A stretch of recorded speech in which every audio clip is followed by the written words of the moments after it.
Torque हम लोग देखेंगे। क्या देखेंगे? टॉर्क। डायपोल पे कितना लगता है टॉर्क यूनिफॉर्म इलेक्ट्रिक फील्ड में। सबसे पहले देख लेना है, समझ लेना है, तुरंत फटाफट कर देंगे। ये तुम्हारा दिख रहा है ना, एकदम समझो कि लाइफ में इससे इजी डेरिवेशन कुछ नहीं।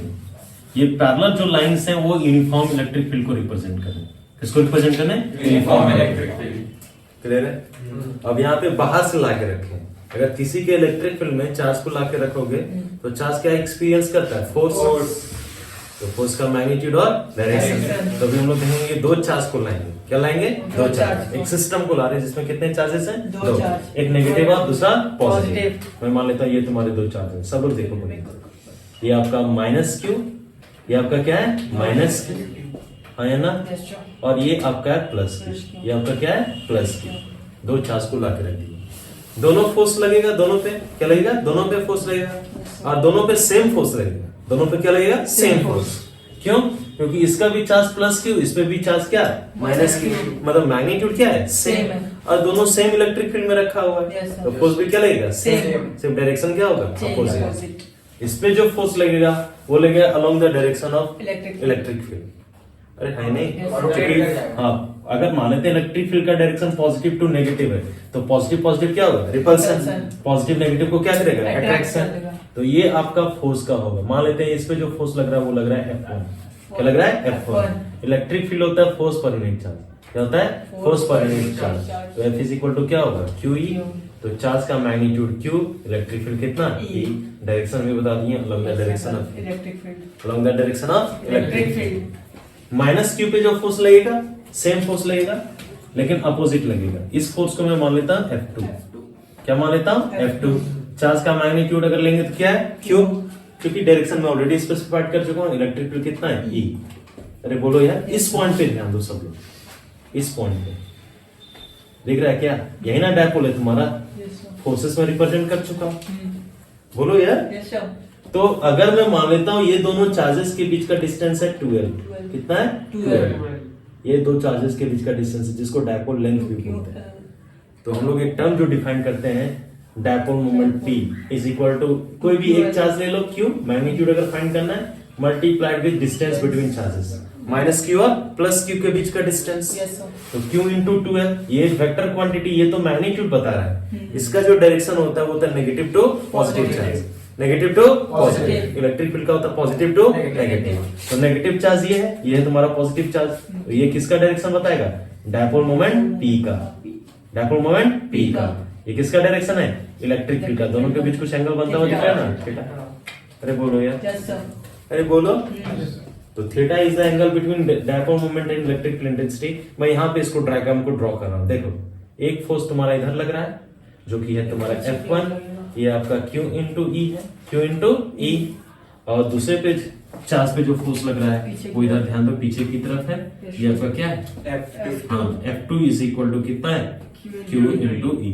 ये दोनों का लाइन ऑफ एक्शन है, जिस लाइन के अलॉन्ग ये दोनों फोर्स लग रहा है। देखो डॉटेड लाइन से मैं रिप्रेजेंट कर रहा हूँ, है नहीं? इसका भी लाइन ऑफ एक्शन देख लो, ये इसका लाइन ऑफ एक्शन है, line along which the force is acting. अरे बोलो यार, ये दोनों लेंथ कितना था? 12। कितना था? 12। अब क्लियरली इस सिस्टम में अगर देखोगे तो देखोगे कि तुम्हारे पास दो फोर्स है।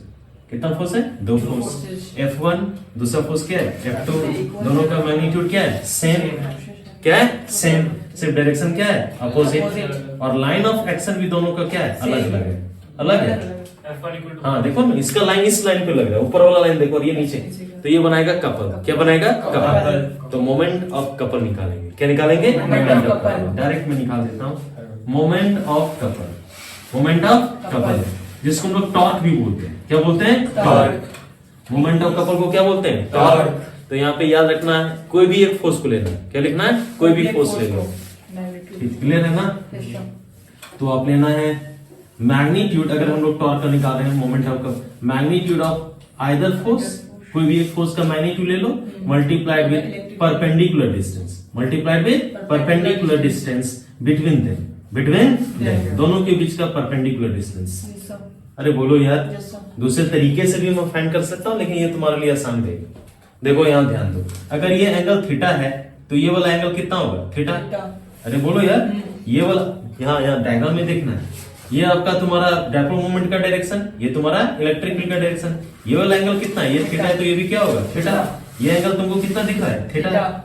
तुम क्लियरली देखो फोर्स का तो मैग्नीट्यूड तुमको मालूम है कितना है, Q इंटू ई, और दोनों के बीच का परपेंडिकुलर, ये तो परपेंडिकुलर डिस्टेंस दोनों तो दिख नहीं रहा है, दिख रहा है क्या, परपेंडिकुलर डिस्टेंस ये होगा ना एक दूसरे पे परपेंडिकुलर। या तो ये डिस्टेंस लो, अरे बोलो यार, या तो ये डिस्टेंस लो, अरे बोलो यार, ये दोनों फोर्स के बीच, क्योंकि F1 इस डायरेक्शन में लग रहा है, ये F2 इस डायरेक्शन में लग रहा है, यही जो डिस्टेंस है दोनों के बीच का क्या है, परपेंडिकुलर डिस्टेंस है, है ना। यही जो डिस्टेंस है ये दोनों फोर्स के बीच का क्या है, परपेंडिकुलर डिस्टेंस। ये तुम्हारा 12 है, कितना है 12, तो 12 का कंपोनेंट लोगे ये तो हो जाएगा 12 cos थीटा, और ये क्या हो जाएगा sin थीटा, तो 12 sin थीटा। तो जो डायपोल मोमेंट है वो है 12 sin थीटा। ये आपका मोमेंट ऑफ कपल आ गया, टॉर्क जिसको बोलते हैं। अरे है नहीं, अब देखो Q into 12, Q into 12, Q into 12, आपका P हो जाएगा PE sin थीटा। तो आपका टॉर्क का वैल्यू हो जाएगा P क्रॉस E, क्योंकि दोनों वेक्टर क्वांटिटी वेक्टर। इसके बाद तुमको एनालाइज कर लेना, क्या कर लेना, एनालाइज कब अलग अलग एंगल थीटा पे क्या टॉर्क लगेगा, वर्क डन भी देख लेंगे, क्या देख लेंगे, वर्क डन। क्लियर है ना, कितना वर्क डन करेगा। तो यहाँ ध्यान दो, सबसे पहले हम लोग एसएचएम के बारे में भी बात कर सकते हैं। देखो यहाँ ध्यान दो, हाँ मैं मान लेता हूँ ये इलेक्ट्रिक फील्ड है, ये तुम्हारा क्या है, इलेक्ट्रिक फील्ड। देखो यहाँ ध्यान दो, ये इलेक्ट्रिक फील्ड का डायरेक्शन, ये तुम्हारा क्या है, इलेक्ट्रिक फील्ड का डायरेक्शन, और एक डायपोल रखा हुआ है, डायपोल कुछ इस तरह रखा हुआ है, ये इसका डायपोल मोमेंट का डायरेक्शन, ये किसका डायरेक्शन है, डायपोल मोमेंट, और दोनों के बीच एंगल क्या है, थीटा। क्या है, थीटा। देखा ही नहीं, इतना एंगल पे लाके रख दोगे तो टॉर्क लग रहा है, कितना लग रहा है, PE sin theta, P sin theta. ये रोटेट करना स्टार्ट कर देगा, क्या करना स्टार्ट कर देगा, रोटेट करना स्टार्ट कर देगा। हाँ या नहीं, रोटेशन हम लोग फाइंड कर सकते हैं। इसका रोटेशन जो होगा वो होगा एंटी क्लॉकवाइज। क्या होगा, एंटी क्लॉकवाइज। देखो ना इधर ध्यान दो, हाँ सिंपल देखो, अगर ये वाला पॉइंट को हम लोग इधर खींचेंगे ना, इधर खींचेंगे, देखे मान लेते, देखो हम करके दिखाते हैं। देखो ऐसे करके ये लाइन है ना, अरे बोलो यार, और इस लाइन को खींच रहा है ना, ऐसे धक्का, अरे इधर से पकड़ के खींच रहा है ना, जब हल्का सा खींचोगे तो ऐसे घूम जा रहा है, और ये वाला पॉइंट को ऐसे इधर खींच रहा है ना। देखो रोटेशन कैसा हो रहा है, एंटी क्लॉकवाइज, कैसा क्लॉकवाइज क्या हो रहा है, क्लॉकवाइज। नहीं देखो यहाँ देखो ये वाला ऐसे लाइन रखा हुआ है ना, और देखो फोर्स एक ऊपर से लग रहा है, एक आदमी मान ले तो ऊपर से पकड़ के अपनी तरफ खींच रहा है, ये इधर खींच रहा है, अरे हाँ या नहीं। देखो यहाँ से अगर यहीं पे तुम धक्का दोगे, अगर ऊपर से खींचेगा तो क्लॉक होगा, नीचे से खींचेगा तो एंटी क्लॉक हो जाएगा। नहीं इलेक्ट्रिक में इधर से आ रहा है, दोनों क्लॉकवाइज ही होगा। जैसे ये ऊपर वाला खींच रहा है, देखो ऐसे करके लगा रहा है, देखो ऐसे घूम रहा है ना ये, और नीचे वाला भी देखो क्लॉकवाइज, क्या है, क्लॉकवाइज प्रोड्यूस हो रहा है। लेकिन मैं मान रहा हूं कि अगर मैं इसको ऐसे करके रखूं, देखो यहां ध्यान दो, अगर मान लेते हैं इलेक्ट्रिक फील्ड, डायपोल को भी इसी डायरेक्शन में रख देता हूं, ये डायपोल मोमेंट का डायरेक्शन है P, दोनों के बीच एंगल कितना है, 0 डिग्री, पैरेलल रखा हुआ है ना, बोलो यार, यस सर, दोनों क्या रखा हुआ है, पैरेलल, तो एंगल कितना है, 0 डिग्री, और अगर एंगल 0 डिग्री हो जाता है sin 0 इक्वल टू 0, कोई भी टॉर्क इस पे नहीं लगेगा, मतलब ये रोटेट नहीं करेगा। अरे हाँ नहीं, चलो इसको रोटेट करवाएंगे, क्या करेंगे, रोटेट। तो ये जो आपका इस पे कोई भी टॉर्क नहीं लग रहा है तो उसको बोलते हैं रोटेशनल इक्विलिब्रियम। क्या बोलते हैं, रोटेशनल इक्विलिब्रियम। हाँ नहीं, अगर नेट टॉर्क 0 है तो रोटेशनल, अगर नेट फोर्स 0 है तो ट्रांसलेशनल, हालांकि कोई चेंज नहीं आएगा, लेकिन इस पोजीशन को हम लोग डिस्टर्ब करेंगे।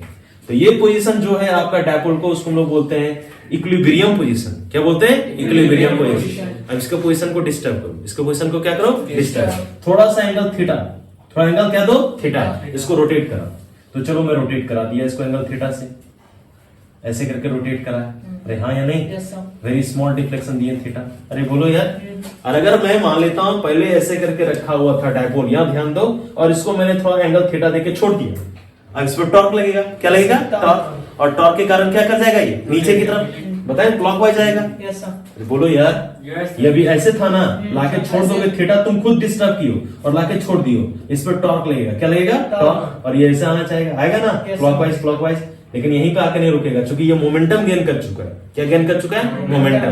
तो इस पोजीशन को ओवरशूट कर जाएगा, इस पोजीशन को क्या कर जाएगा, ओवरशूट, और ये नीचे आ जाएगा, किधर आ जाएगा, नीचे।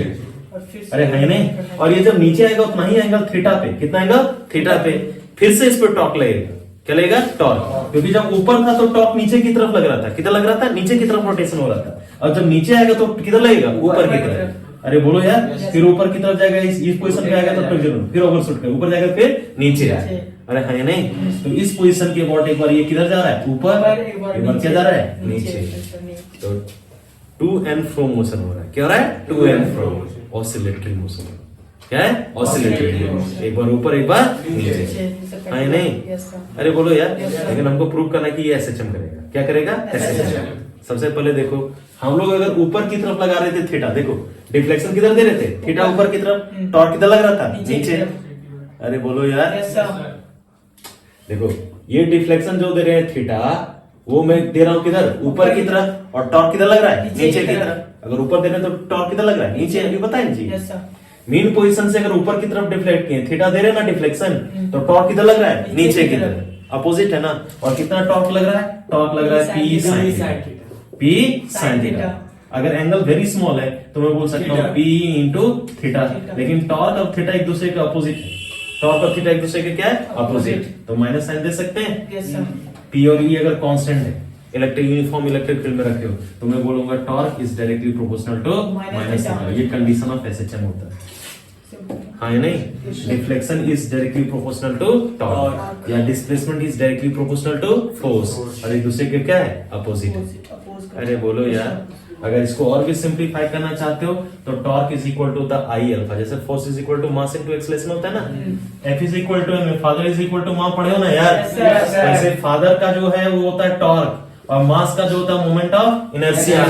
यहाँ पे लीनियर एक्सेलरेशन, यहाँ पे क्या होगा? Angular acceleration alpha.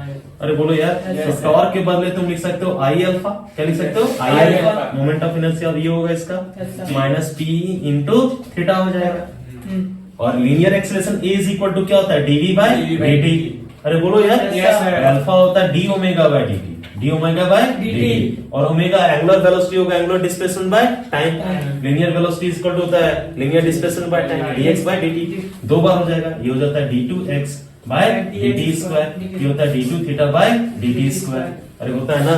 तो इसको यहाँ पे जब पुट करोगे तो यहाँ ध्यान दो सब लोग, आई को वैसे ही रहने दो, अल्फा हो जाएगा d2 theta by dt square is equal to minus P into theta, और आई को उधर ले आओ तो हो जाएगा d2 theta by dt square minus ये हो जाएगा प्लस पी ई बाय आई। अरे आई इधर डिवाइड होगा, फिर अंदर में लागो तो ये हो जाएगा इज इक्वल टू क्या हो जाएगा? 0। अरे बोलो यार, और इसको अगर तुम स्टैंडर्ड इक्वेशन ऑफ एसएचएम के साथ कंपेयर करो तो होता है d2 theta by dt square plus omega square theta is equal to 0। देखो यहाँ पे थीटा, यहाँ पे थीटा, यहाँ पे d2 theta by dt square, d2 by omega square के यहाँ पे क्या है? p बाय, तो omega square is equal to होगा pe डिवाइडेड बाय i। तो यहाँ से ओमेगा निकल जाएगा under root pe by i। Omega को बोलते हैं angular velocity, angular frequency. Total angle एक बार रोटेशन में कितना होगा? 2 पाई, और टाइम पीरियड कितना? t। तो इसको तुम लिख सकते हो 2 pi by t, 2 pi by t is equal to pe by i। अरे बोलो यार, यहाँ से टाइम पीरियड निकाल सकते है ना? इधर हो जाएगा तो time period t is equal to हो जाएगा 2 pi under root i by pe। अरे हाँ या नहीं? अरे बोलो यार, हमने प्रूव भी कर दिया कि एसएचएम कर रहा है। क्या कर रहा है? एसएचएम। और उसका टाइम पीरियड कितना होगा? तो वीवीआई मानो, ये तुम्हारे एग्जाम पॉइंट ऑफ व्यू से कॉन्सेप्चुअल, डेरिवेशन नहीं आएगा, डेरिवेशन नहीं आएगा, लेकिन कुछ इस तरह सेटअप रहेगा पैसेज में, या फिर तुम्हारा एसेशन रीजन में, या तो ऑब्जेक्टिव में, ताकि इसको तुमको मारना है सीधा स्ट्रेट एंड स्ट्रेट मारना है, कोई दिमाग नहीं। और वर्क डन भी निकाल सकते हैं। क्या निकाल सकते हैं? Work done. अरे हाँ नहीं? देखो जब तुम इसको ऊपर की तरफ मान लेते थीटा इक्वल टू 0 डिग्री पे रखो और ऊपर की तरफ रोटेट करा रहे हो, तुम काम कर रहे हो ना, क्योंकि तुम जब ऊपर रोटेट करा रहे हो इलेक्ट्रिक फील्ड के कारण उस पर टॉर्क किधर लग रहा है? नीचे की तरफ, अपोजिट में वर्क कर रहे हो, उसके अगेंस्ट में कर रहे हो ना। तो वेरी स्मॉल वर्क डन के लिए dw के लिए मैं बोलूंगा टॉर्क इनटू d थीटा। अरे बोलो यार, तो टॉर्क मुझे मालूम है कितना है? p sin theta into d theta हो जाएगा। अरे होगा ना? अगर इंटीग्रेट करेंगे तो टोटल वर्क डन आ जाएगा। अगर अपन थीटा 1 से अगर थीटा 2 हमने क्या किया? इंटीग्रेट किया। P कांस्टेंट, साइन का होता है माइनस कॉस, लिमिट ले लो, तुम्हारा क्या आ जाएगा? एनर्जी आ जाएगा। Work done. अगर पोटेंशियल एनर्जी अगर तुम बोलोगे तो पोटेंशियल एनर्जी होता है negative of work done, negative of work done. जो वर्क डन आएगा उसका नेगेटिव ले लो, वही क्या आएगा, पोटेंशियल एनर्जी। और पोटेंशियल एनर्जी जहां पे मिनिमम होगा वहां पे मोर स्टेबल होगा। क्या होगा, मोर स्टेबल। वैसे भी हम लोग देखें थीटा इक्वल टू 0 पे क्या होता है, स्टेबल होता है, हाँ या नहीं। Yes sir. तो ये कंप्लीट का कंप्लीट चैप्टर हो गया।